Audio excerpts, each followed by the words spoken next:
आज साधारणतंत्र दिवस गोटे मेसेज आमको नबार अच्छी जे आमर पूर्वज माने नेतृवृंद बहु परिश्रम करी भारतर स्वाधीनता गणतंत्र सार्वभौमत्व प्रतिष्ठा करथिले।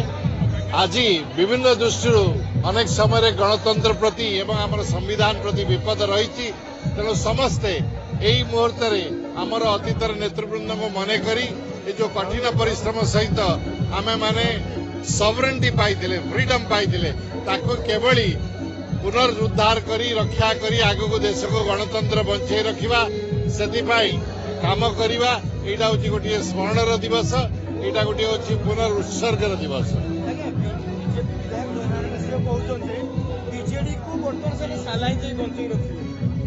देखो आज गोटे देश पाई भल दिन से हीन राजनीतिर मंतव्य उपर मु कौन मंतव्य देवाक चाहे ना। Okay thank you.